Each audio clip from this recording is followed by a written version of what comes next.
Feel the real fear with us. প্রিয় listeners, আসসালামু আলাইকুম।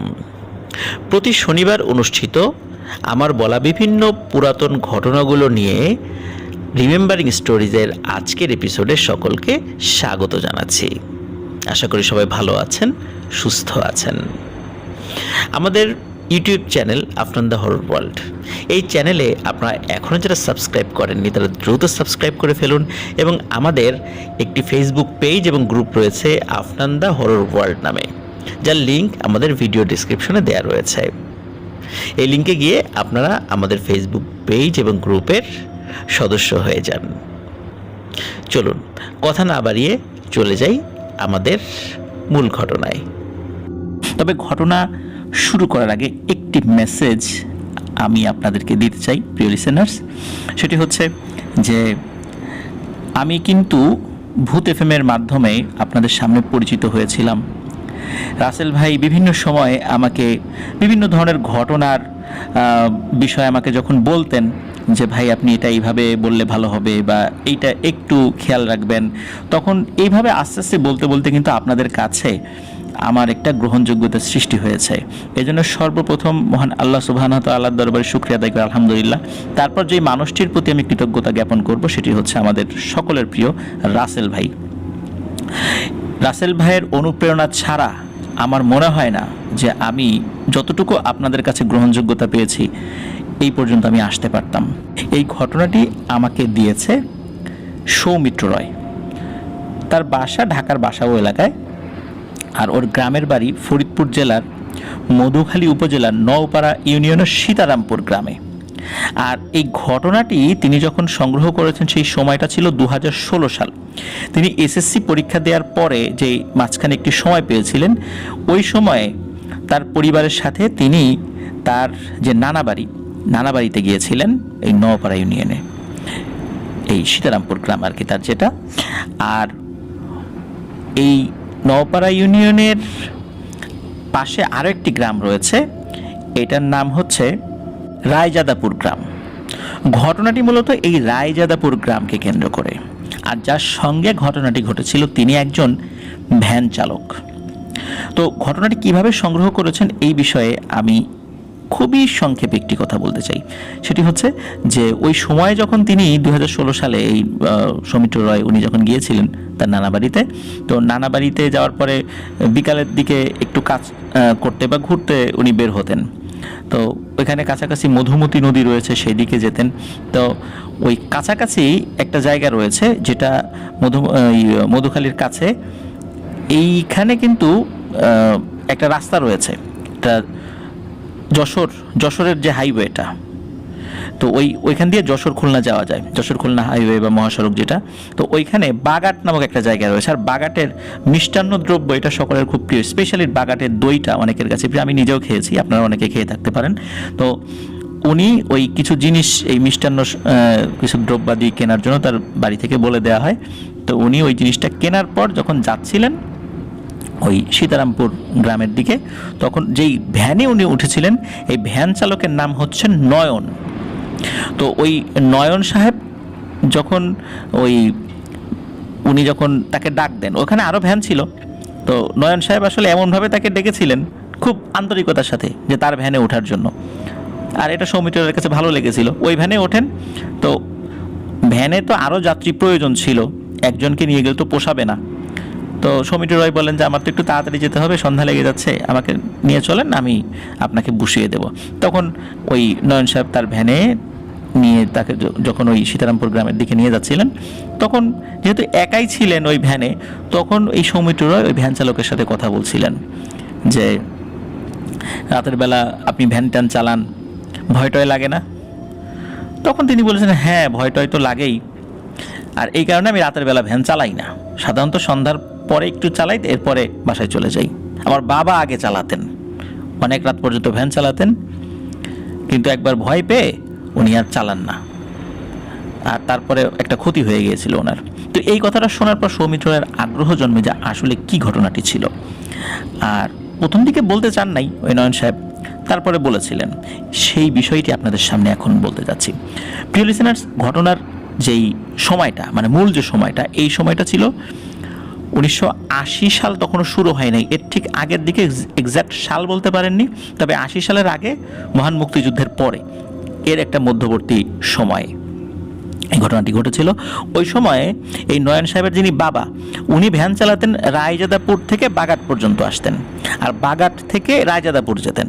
এই এতটুকু সীমানার মধ্যে তার ভ্যান চালানোর সীমাবদ্ধ ছিল। তার বাড়িও রায়জাদাপুর গ্রামের একটা জায়গায়।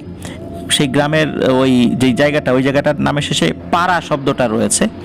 তো ওটা কি পাড়া, এটা সৌমিত্র রায় মানে ভুলে গিয়েছেন, যার কারণে আমাকে বলতে পারেন নাই, যেটা নয়ন সাহেব বলেছিলেন আর কি।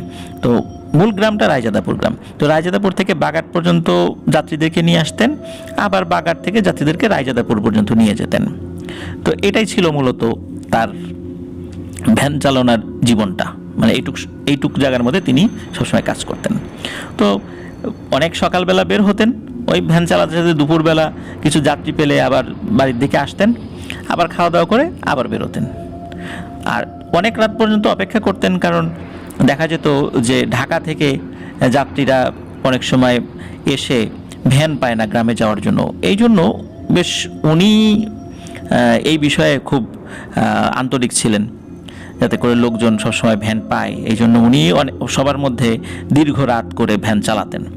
আর রাত বলতে কিন্তু তখন রাত 10টা কি সর্বোচ্চ 11টা, এইটা কিন্তু ওই সময় অনেক রাত ছিল। এখন নয় অনেক আলো চারদিকে আছে, লাইট হয়েছে, সকলে টেলিভিশন দেখে, ইন্টারনেট ব্রাউজ করে, যার কারণে অনেকে অনেক রাত পর্যন্ত জেগে থাকে। কিন্তু ওই সময়টা কিন্তু অনেক রাত, এটা প্রিয় লিসেনার্স আপনারা বুঝতেই পারছেন। তো এইভাবে উনি কাজ করতেন। একবার কি হলো যে রাত তখন আনুমানিক যে কয়টা উনি জানেন না, তখন অনেক রাত হয়ে গেছে, ওনার হাতে তো ঘড়ি ছিল না। তো ওনার বর্ণনা মতে হয়তো বা 10:30 কি সর্বোচ্চ 11টা বাজতে পারে, এমন একটা আইডিয়া তার ছিল।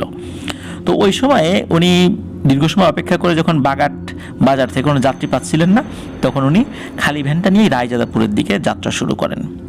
তো ওই যে রাস্তাটা, ওই রাস্তাটার ওই সময় এমন ছিল যে প্রায় 8-10 মিনিট ভ্যান চালালেও আশেপাশে কোনো ঘর বাড়ি দেখা যায় না, শুধু গাছ, রাস্তার দুপাশে ঝোপঝাড়। আর রাস্তা তখন পাকা ছিল না, মাটির রাস্তা ছিল। বর্ষাকালে ওই রাস্তা দিয়ে ভ্যান চালানো তো দূরের কথা, হাঁটাটাই অনেক কঠিন হয়ে যেত। আর ওই সময়টা ছিল শীতকাল আসবে আসবে ভাব, এমন একটা সময়, মানে রাতের বেলা ঠান্ডা পড়ে। তো উনি যাচ্ছেন, তো যেতে যেতে একটা জায়গায় উনি আসেন। আসার পর ওইখানে মূলত ওই যেই প্রায় 10 মিনিট পথ, যেটা যার মধ্যে কোনো ঘর বাড়ি নাই, শুধু ঝোপঝাড় আর দূরে ফসলের ক্ষেত, এমন একটা জায়গা দিয়ে উনি ভ্যান চালাতে যাচ্ছিলেন। তো একটা জায়গায় যখন উনি আসেন চালাতে চালাতে, তখন উনি দেখতে পান রাতের বেলায়, আর সামান্য আলো ছিল, কারণ হচ্ছে ওনার ভ্যানের নিচ দিকে যে লোহার একটা দণ্ড ছিল, ওইখানে একটা হারিকেন বাঁধা থাকতো। ওই হারিকেনের আলো চারদিকে ছড়িয়ে পড়তো, মানে মৃদু আলো সামনে অল্প একটু দেখা যায় এরকম আর কি। তো ওই সময় আকাশে চাঁদের আলোটা অত ছিল না, তারার আলো যতটুকু থাকে এমনি অন্ধকারে স্বাভাবিক যে আলো, ওই আলো এবং তার হারিকেন আলোতে মোটামুটি উনি দেখতে পান যে চাদর পরিহিত একটা মানুষ, লুঙ্গি পরা, চাদর দিয়ে মুখ ঢাকা, হেঁটে যাচ্ছে। তো উনি চিন্তা করেন যে লোকটার বাড়ি হয়তো বা কাছাকাছি হবে, আর ভ্যানে সে হয়তো বা উঠবে কি উঠবে না উনি নিশ্চিত না। তারপর উনি বেল বাজান, মানে ওনার ভ্যানে যে বেলটা ছিল ওই বেলটা বাজান, যাতে করে উনি টের পায় যে একটা ভ্যান আছে, আর তার যদি ভ্যানে ওঠার প্রয়োজনীয়তা দেখা দেয় তো তাকে ডাকবেন। তো উনি বেল বাজান, দেখলো যে ওই লোকটা কোনো ভ্রুক্ষেপ নাই। তো তখন এই নয়ন সাহেবের বাবা উনি চিন্তা করলেন যে সে মনে হয় ভ্যানে উঠবে না, উনি পাশ দিয়ে চলে যাচ্ছেন। কিছুটা পথ যাওয়ার ওর পেছন থেকে হঠাৎ করে এমন একটা কণ্ঠে বলে ওঠে যে এই দাঁড়া, শুধু এতটুকু বলেছে। এই কণ্ঠটা শুনে উনি চমকে ওঠেন, কারণ হচ্ছে মানুষের গলার স্বর ভেঙে গেলে বা ঠান্ডা লেগে গলার অবস্থা খারাপ হয়ে গেলে যেরকম শব্দ হয়, ঠিক এমন একটা ভয়েসে তাকে পেছন থেকে এইভাবে ডেকে ওঠে যে এই দাঁড়া। দাঁড়ানোর মানে কথা বলতেই নয়ন সাহেবের আব্বা উনি দাঁড়িয়ে যান। উনি তো চাচ্ছিলেন যে কোনো মানুষ উঠুক, তো উনি দাঁড়িয়ে যান। দাঁড়ানোর পরে পেছন দিকে তাকান, পেছন দিকে তাকানোর পরে দেখে যে ওই লোকটা মাথার উপরে চাদর দেয়া, মুখ ঢাকা, সে ভ্যানের সামনের দিকে না বসে ভ্যানের পেছন দিকে বসে। সাধারণত ভ্যান খালি থাকলে আমরা কি করি, ভ্যানের সামনের যে অংশ, ভ্যান যিনি চালায় তার হাতের ডান পাশে এবং বাম পাশে একটা জায়গা থেকে ওখানে দুজন মানুষ বসা যায়। আমরা স্বাভাবিকভাবে সেই জায়গাগুলো ফিল আপ করার পর পেছন দিকে মানুষ বসে, তাই না? আমরা তো এভাবেই বসে থাকি আর কি। তো ওই লোকটি সামনে আসে না, উনি পেছনে বসে, পেছনে বসে এমনভাবে বসে দুই পা ঝুলিয়ে দিয়ে, ভ্যানের পেছন দিকে দুই পা ঝুলিয়ে দিয়ে বসে, মানে নয়ন সাহেবের আব্বুর পিঠ যেদিকে তার মানে, আর যিনি বসেছেন পা ঝুলিয়ে তার পিঠ ওই দিকে, মানে অপোজিট ডিরেকশনে বসেছেন। সামনে বসলে তো সেম ডিরেকশন হয়। উনি যখন বসেছেন, নয়ন সাহেবের আব্বা উনি ফিল করেন যে বসার পর স্বাভাবিকভাবে একটা ঝাঁকি লাগে ভ্যানে, এরকম কোনো ঝাঁকি লাগলো না। তো উনি এই বিষয়টা নিয়ে আসলে অতটা চিন্তা করেননি। উনি চিন্তা করলেন যে ঠিক আছে, এবার যাওয়া শুরু করি। তো ভ্যান চালানো শুরু করে দেন। চালানো শুরু করার পর একটা ফিলিংস আসে যে একটা মানুষ ওনার ভ্যানে উঠে বসলো, কিন্তু ভ্যানটা আসলে ওরকমটা মনে হচ্ছে না যে খুব ভারী হয়ে গেছে, মানে কথা হচ্ছে একদম স্বাভাবিক ব্যাপার, আর মনে হচ্ছে ভ্যান খালি। তো আসলে উনি চিন্তা করেন কী ব্যাপার, ভ্যানে একজন মানুষ উঠলো, ভার লাগে না কেন? উনি মাঝে মাঝে পেছনে তাকিয়ে দেখছেন যে পিছনে লোক আছে কিনা। হ্যাঁ, পিছনে তো লোক আছে। তো উনি আবার ভেবেছেন যে এই লোকটার ওজন মনে হয় খুব হালকা, যার কারণে ওনার কাছে সেই ওয়েটটা মনে হচ্ছে না। কিন্তু এতটা হালকা হওয়া কি সম্ভব কিনা এটা উনি ভাবছেন। ভাবতে ভাবতে একবার চিন্তা করেন যে আচ্ছা, এই লোকটা যাবেটা কোথায়, এটা তো একটু বলার দরকার তাকে। উনি বলেন যে ভাই, কোথায় যাবেন, কোন জায়গা নামাবো? কয়েকবার জিজ্ঞেস করার পর পেছন থেকে ওই যে ভাঙা ভাঙা ভয়েসে বলে ওঠে, এই মিয়া, এত কথা কইস কে, সোজা চালা, কিচ্ছু জিজ্ঞেস করবি না, সময় হলে আমি নেমে যাব, এইভাবে বলে। তো উনি চিন্তা করেন যে এই লোকটা মনে হয় একটু অভদ্র গোছের বা হোমরা সোমরা টাইপের কোনো লোক হবে, নাহলে এরকম ব্যবহার করার তো কথা না। যাই হোক, যেহেতু সোজা রাস্তা, হয়তো বা কোনো একটা জায়গায় এই পথেই নেমে যাবে, এই জন্য সে বলতে চাচ্ছে, বা তার মেজাজ মর্জি গরম আছে। তো নয়ন সাহেবের আব্বার কোনো কথা বলে না। তো এর মধ্যে কি হয়, নয়ন সাহেবের আব্বা হঠাৎ করে উনি ফিল করছেন ওনার প্রচণ্ড ঘুম পাচ্ছে, মানে এমন ঘুম ওনার কাছে মনে হচ্ছে যে উনি ঘুমিয়ে পড়ে যাবেন। একটা মানুষ ভ্যান চালাচ্ছে রাস্তায়, এই ভ্যান চালানো অবস্থায় কিন্তু এইভাবে প্রচণ্ড ঘুম আসার কথা না, কারণ ওই পরিশ্রমের কারণে ঘুমটা চোখ থেকে সরে যাওয়ার কথা। আর ঘুম যদি কোনো কারণে এসেও থাকে, হয়তো মৃদু ঘুম আসবে। উনি এমন ঘুম মানে ফিল করছেন, মনে হচ্ছে উনি ভ্যান আর চালাতেই পারবেন না। সবচাইতে ভয়ানক ব্যাপার যেটা ঘটে সেটা হলো, মানে অদ্ভুত ব্যাপার, উনি ভ্যান চালাতে চালাতে ঘুমিয়ে যান। মানে ওই সিটে বসা অবস্থায় ঘুমিয়ে উনি হ্যান্ডেলের উপরে পড়ে যান। এরপরে ওনার কিছু মনে নাই, কতক্ষণ ঘুমিয়েছেন এটাও উনি বলতে পারেন না। হঠাৎ করে ওনার ঘুম ভেঙে যায়। ঘুম ভাঙার পর উনি মানে মাথাটা উঠান, উনি ফিল করেন যে হ্যাঁ, আমি এই ভ্যান, এই আমার যে হ্যান্ডেল ছিল ওই ভ্যানের, এই হ্যান্ডেলের উপরেই মাথা রেখে ঘুমিয়েছি। কিন্তু কতক্ষণ ঘুমিয়েছেন এটা বলতে পারে না। ঘুম থেকে ওঠার পর ওনার চোখ, মানে আমরা ঘুম থেকে ওঠার পর চোখ খুলতেও তো একটু সময় লাগে, ওনার ওরকম মনে হচ্ছে উনি দীর্ঘ সময় ঘুমিয়েছেন। মানে ঘুম থেকে ওঠার পর উনি দেখেন যে উনি ঠিক ভ্যানের উপরেই বসে আছেন। ঘুমিয়ে তো ভ্যান থেকে পড়ে যাওয়ার কথা, তাই না? নাহলে তো এই সিটের উপর একটা সরু জায়গায় এভাবে বসে থাকার কথা না, কিন্তু উনি দেখেন উনি ভ্যানের উপরেই আছেন, ওই সিটের উপরেই আছেন, এবং ওনার দুই হাত ওই হ্যান্ডেলের উপরেই আছে। উনি চিন্তা করেন যে আচ্ছা, ভ্যানের উপরেই আসি, ঘুমায় পড়ে গেলাম না, মনে হয় অল্প কয়েক সেকেন্ডের জন্য ঘুমিয়েছি, উনি এইটা মনে করেন। উনি ভ্যান মানে চালাবেন, হঠাৎ করে উনি ফিল করেন ভ্যান তো চলছে, কিন্তু উনি কিন্তু প্যাডেল মারছেন না, পা ওনার প্যাডেলের উপরে আছে, কিন্তু উনি প্যাডেল মারছে না, কিন্তু ভ্যান চলছে, এবং ভ্যান অনেক দ্রুত গতিতে চলছে। উনি চিন্তা করেন যে এই এবড়ো থেবড়ো মেঠো পথ, এই পথে ভ্যান এত দ্রুত তো চলে না, আর খুব স্মুথলি চলছে, মনে হচ্ছে উড়ে উড়ে যাচ্ছে। এবং সত্যি উনি তাকিয়ে দেখেন যে ওনার ভ্যান মাটি থেকে 3-4 ফুট উঁচুতে, আর ওনার হারিকেনের আলোটা নিভে গেছে। যতটুকু আলো ছিল আকাশে, ওই আকাশের তারার আলো বা হালকা চাঁদের আলোতে উনি যতটুকু দেখেন, আকাশে কিছুটা মেঘ ছিল। তো উনি এই দৃশ্য দেখেন, এই দৃশ্যটা দেখে প্রচণ্ড ভয় পান। তখন উনি কি মনে করে পেছন দিকে তাকিয়েছেন, আমার তো একজন যাত্রী ছিল, সেই যাত্রীটা কই। তো পেছন দিকে তাকিয়ে দেখেন ওই যে লোকটি পা ঝুলিয়ে বসেছিল, পিঠ মানে মাথা উল্টো দিকে দিয়ে, পিঠ তার পিঠের দিকে দিয়ে, এই লোকটি এখন ভ্যানের ঠিক মাঝখানে বসে আছে, তার দিকে মুখ করে, মানে উনি যেই দিকে ভ্যান চালাচ্ছেন ওই দিকে মুখ করে। স্বাভাবিকভাবে আমরা দেখি যে ভ্যানে যদি 5 জন লোক হয় বা 5 জনের অতিরিক্ত লোক হয়, আমরা কি করি, সামনে 2 জন পেছনে 2 জন বসার পরে 5ম ব্যক্তি ভ্যানের ঠিক মিডিলে বসেন। ঠিক ওইভাবে ওই লোকটি বসে আছে। উনি কিন্তু শুরুর দিকে তার চেহারার দিকে খেয়ালই করেননি, এবার পেছন দিকে তাকিয়ে তার চেহারার দিকে উনি দৃষ্টি দেন। ভালো করে বুঝতে পারেন না, তবে এতটুকু বুঝতে পারেন তার চোখ দুটি লাল টকটকে জলজল করছে, আর তার নাকটা হালকা দেখা যাচ্ছে স্বাভাবিক মানুষের নাকের মতোই। তো উনি পেছন দিকে তাকিয়েছেন, তাকানোর পর ওই জলজলে চোখ দেখে বেশ ভয় পেয়েছেন।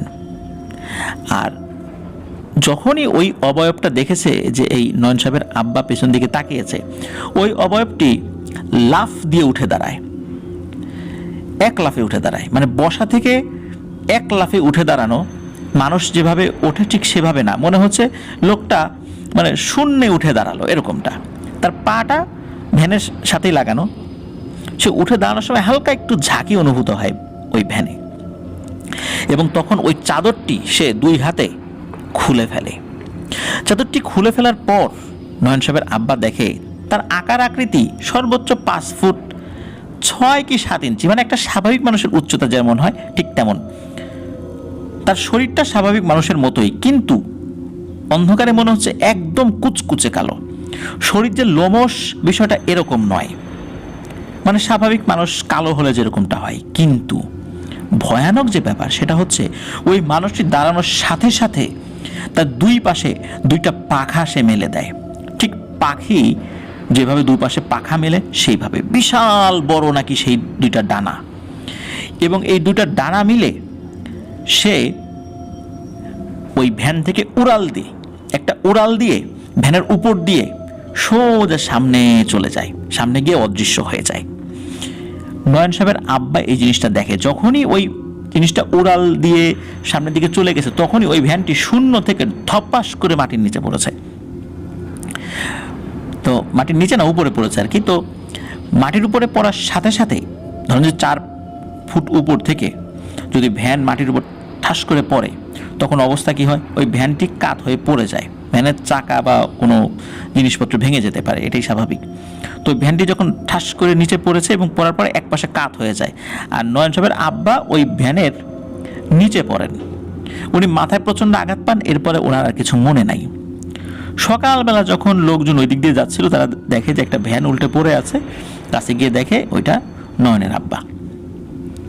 তখন তারা তাকে উদ্ধার করে বাড়িতে নিয়ে যায়, চেষ্টা তদবির করে ওনার সেন্স ফেরানো হয়। তারপরে যেটা দেখা যায়, উনি মাথা নাড়াতে পারছিলেন না, কারণ প্রচণ্ড ব্যথা লেগেছে। ওই ঠাস করে মাটিতে পড়ে কোনো একটা শক্ত ইটের ঢেলা বা কোনো কিছুর সাথে তার আঘাত লাগে, যার কারণে মাথায় প্রচণ্ড ব্যথা পেয়েছিলেন আর কি।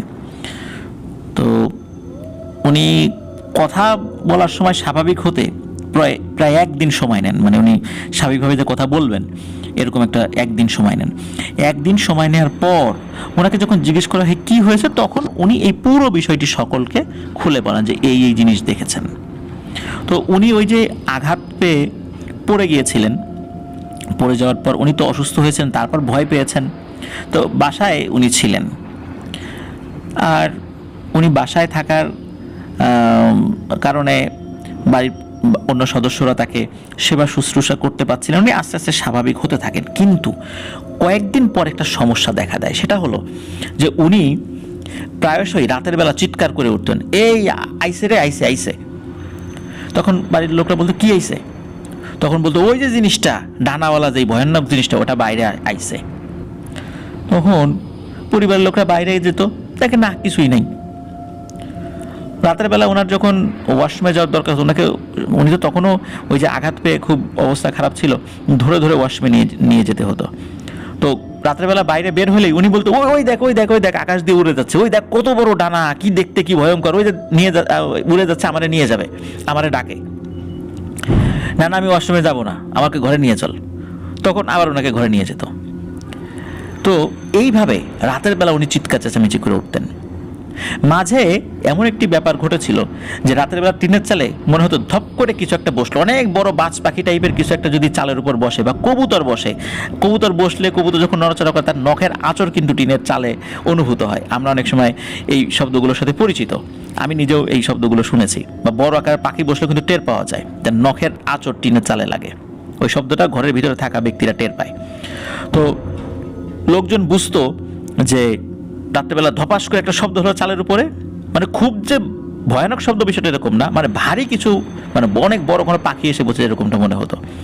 আর তখন এই নয়ন সাহেবের আব্বা বলতো, আসছে, ও আসছে, আমারে নিতে আসছে। তখন ওই নয়ন বা তারপরে তার মা, ঘরের অন্য সদস্যরা ঘর থেকে বের হয়ে কাউকে দেখতেন না, মানে ওনারা কোনো কিছুই দেখতেন না, কিন্তু শব্দটা তারা বেশ কিছুদিন পরে শুনেছিলেন, এরকম শব্দ হতো রাতের বেলা। তখন বুঝতেন যে এই নয়ন সাহেবের আব্বা ঠিক কথাই বলছেন, সত্যি কিছু একটা আসে রাতের বেলা, কিন্তু তারা কোনো সময় কোনো কিছু দেখেনি। এক রাত্রে নয়ন সাহেবের আব্বা স্বাভাবিকভাবেই খাওয়া দাওয়া করে ঘুমিয়েছেন। সকালবেলা তার স্ত্রী যখন তাকে ডাকতে গেছেন, তখন দেখে যে তার কোনো নড়াচড়া বা কোনো পাওয়া যাচ্ছে না, সারা শব্দ পাওয়া যাচ্ছে না। তিনি চিৎকার চেঁচামেচি শুরু করেন, লোকজন আসে বাসায় আসার পর দেখা যায় যে তিনি আর এই দুনিয়াতে নেই, মারা গেছেন।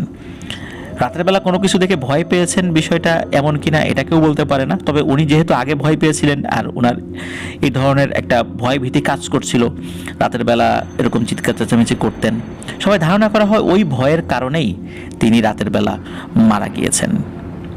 তো এই নয়ন সাহেব উনি লেখাপড়া করতেন, পরবর্তীতে ওনার বাবার মৃত্যুর পর ওনার পরিবারের হাল ধরতে হয়, যার কারণে তারপর থেকেই তিনি ভ্যান চালান।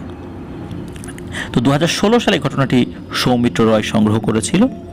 আমি জানি না নয়ন সাহেব এখনও ভ্যান চালান কিনা, আর যদি চালিয়ে থাকেন হয়তো ওই এলাকার কেউ এখনও নয়ন সাহেবকে মানে চিনে থাকবেন, বা তিনি যদি এখনও এলাকায় থেকে থাকেন তাহলে আমাদের মেসেজটা তাকে পৌঁছে দেবেন যে আপনার বাবার সঙ্গে ঘটে যাওয়া ঘটনাটি সৌমিত্র রায়ের মাধ্যমে আমরা জানতে পেরেছি। যিনি শুনবেন অবশ্যই নয়ন সাহেবের কাছে আমাদের এই মেসেজটা পৌঁছে দেওয়ার অনুরোধ রইল।